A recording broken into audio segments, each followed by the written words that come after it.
HI3 banner review Mar 24 to next Friday, right? Next Friday noon. To Mar 31.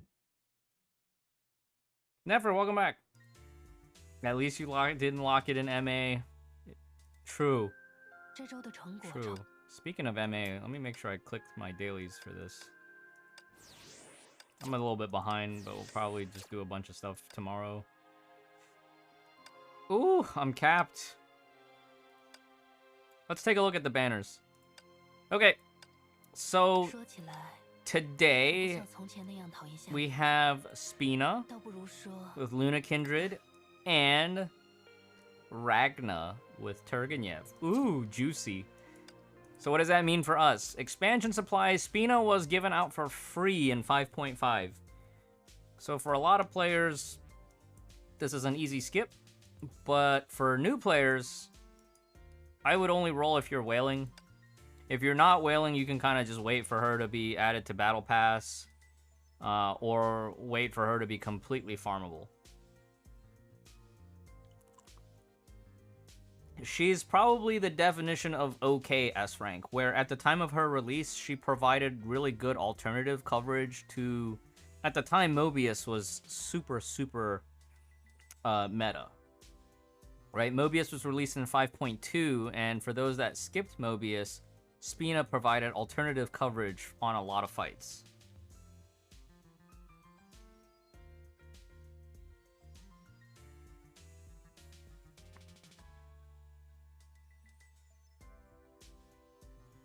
Oh, Kronos.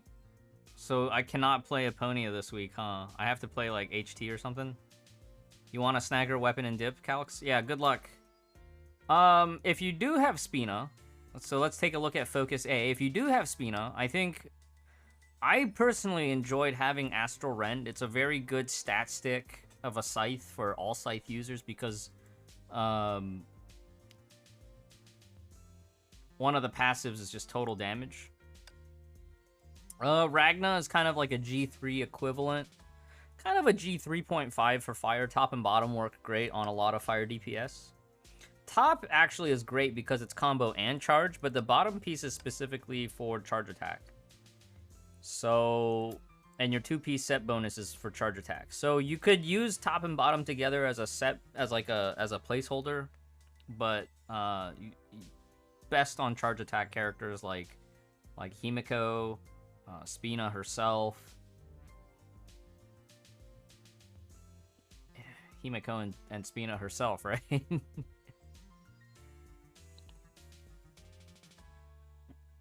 Silverwing HT or H2O. Got it. Wait, is that actually the comp? You just run triple DPS now?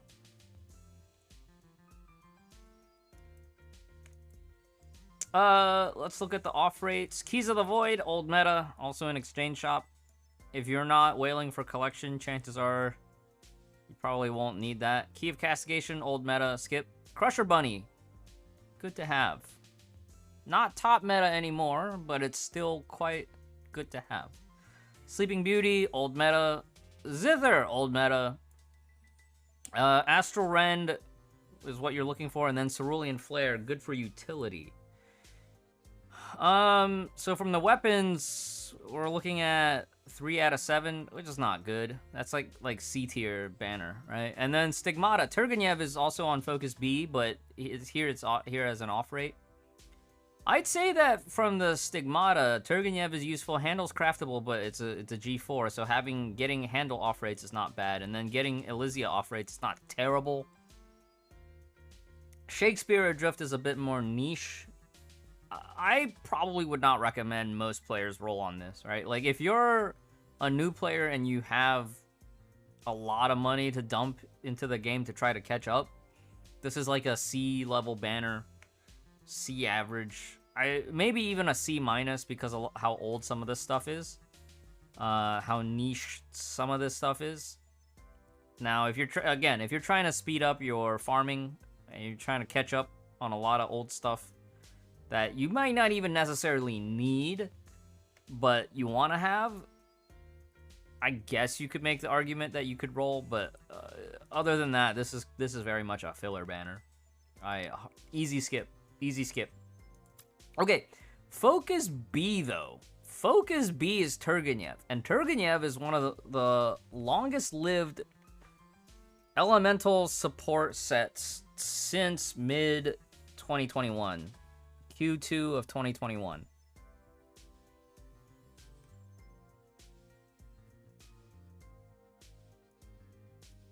And yeah, Gitsu makes a good point, right? If you own most of the stuff on the banner already, you get less value out of the off rates. The off rates provide more value on a progression account. Like your account, you just hit 80, maybe 81, or you know, your sub level 80.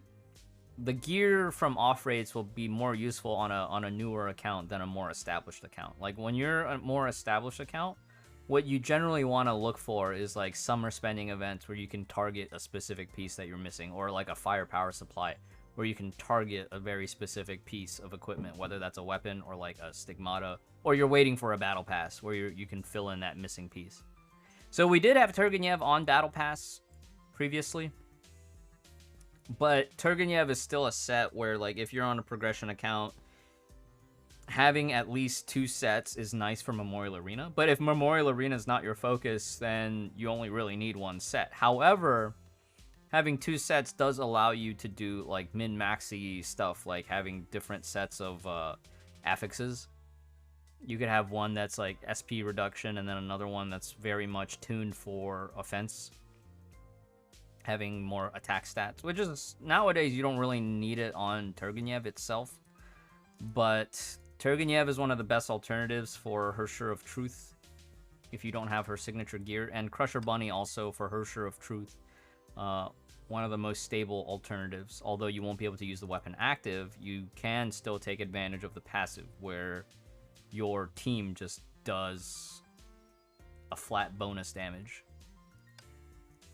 Or rather, gains a bonus multiplier to the elemental damage. But it's not an independent multiplier, so it would be additive to everything else, I believe.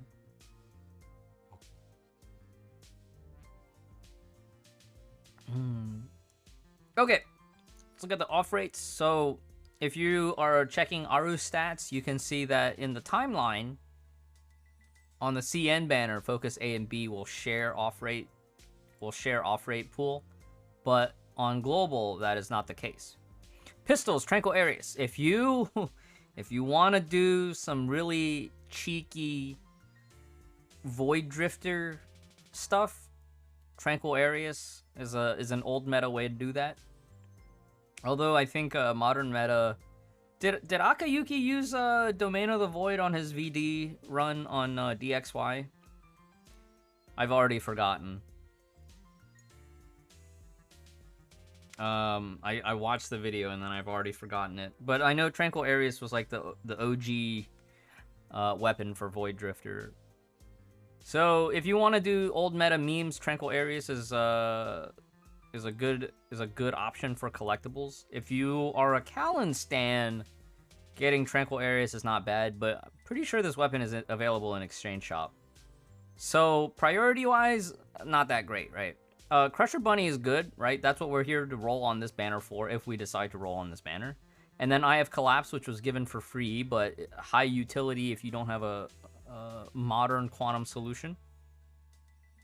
Hecate's Gloom. So this is one of those things where I felt like, back when Twilight Paladin was still pretty meta, I felt like as long as I pulled for certain things, eventually I would get certain weapons as an off rate. And this is kind of that banner where if you pull on it because you want an extra set of Turgenev, you'll just get other stuff that is somewhat useful as an off rate.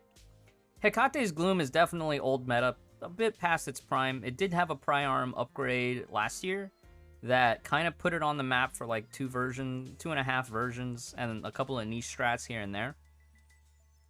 If you get it, you could build Twilight Paladin. Would I recommend you dropping mats into it nowadays? Probably not. Sanguine Gaze for Nyx. Alair's Serenity is a dead weapon. You do not want Alair's Serenity at all. Not even for Bright Knight. Not even for Asuka. Bright Knight will prefer to have Abyss Flower for modern play. Alairs just won't get you anywhere, even if you pry it. If you pry it, that's a sad day. Alidon pry-armed it for testing purposes for Asuka memes, and he wants his Taurus back. Yeah. Mitternox, quite good for Fischl. Would I roll on this banner based on these off rates? Probably not, but let's take a look at the Stigmata, because if you can get another set of Turgenev top and bottom for the 2-piece set bonus, the M piece is more for Haxor Bunny herself, so you can kind of ignore the M piece if you're just rolling on this banner for Turgenev. Top and bottom are still quite good for that 2 set. So from the Stigmata off rates, Raksha, which is, you know, available in Focus A, so getting Raksha wouldn't be bad. Dante is craftable now, so the value on that one has dropped. And then Columbus, right? Columbus is pretty good. It's kind of like a G3 equivalent for physical. And then Wings of Reason for Bronya Silverwing. Nowadays, Bronya Silverwing is in a weird position where we're using top and bottom, but not the M piece. For the M piece, you actually want Hersher of Truth, Bronya Zacic M. So, for me, this banner is also kind of a C average banner. I would also not roll on this, but I also am in a position where my main account has like 2 to 3 sets of Turgenev already, and the alt account has 1 set farmed from free battle pass. Now, on my alt account, because Memorial Arena is not high priority, I don't need a second set. Plus, a lot of modern teams, at least since the beginning of this year, have definitely preferred using signature gear, right? Exceptions apply, but we are definitely getting depending on your level of spending, depending on your rank ups, we are getting away from needing some of the Turgenev dupes in certain situations. So, what can you do with this banner? I think Wishing Well is actually something that you might want to look at. Like, if you pulled on Turgenev in the past, you have a few Turgenev duplicates that you're thinking like, oh, if I trade out my duplicate M and my duplicate T that I have 3 of, you know, I could maybe get a second set of top and bottom. So don't neglect the Wishing Well, but as far as rolling priority goes, I generally would say now's probably not a good time unless, of course, you have the budget to spend. If you have the budget to spend and you're trying to catch up rapidly, I think going for 2 sets is... I would say maybe go for 1 set, and then if you're super whale and you started maybe in the last half year and you're trying to catch up rapidly, like if you didn't roll for Turgenev during the Foca Expo and maybe you started late in this patch and you're super whale, this would be maybe an okay banner to roll on, but even then, I don't know. It's kind of really iffy for me to even try to recommend. I probably just wouldn't pull. Focus A and Focus B are probably pretty easy skips. Focus B, I still feel like, I don't know. Maybe if you've been waiting for this banner for a really long time, it can be somewhat justified. But other than that, I probably would wait. Like, even on this NA account, right? I don't have a Crusher Bunny, but I'm not hurting for a Crusher Bunny. Because I have alternative options like Hersher of Truth.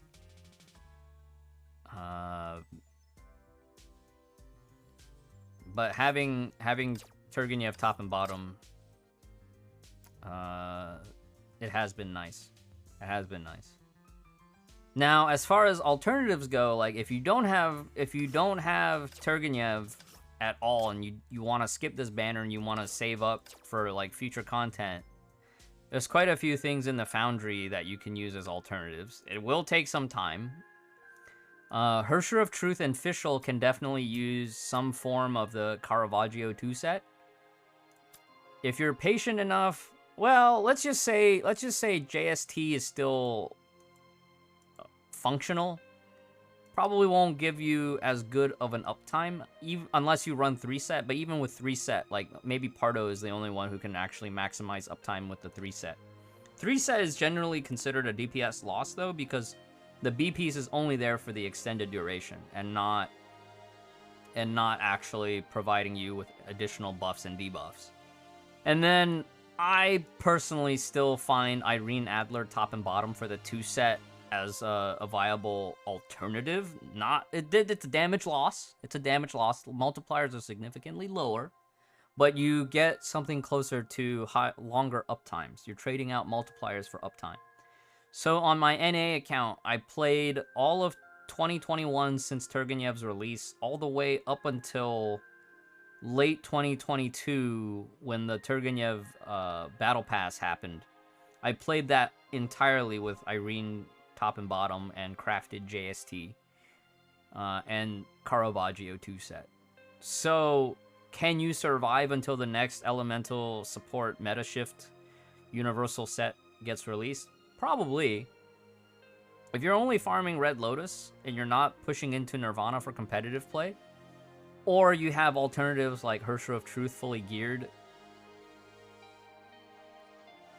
do you really need Turgenev? Probably not. You know, I still think it's good to have to help cover your bases. Maybe help you get that, 0-second, 1-second kill in Memorial Arena on the double S boss. Can come in handy. But, alternatives exist, and new stuff's coming out every version. So, will we get to a point where we can completely not use Turgenev? Maybe. Will it happen this year? Maybe.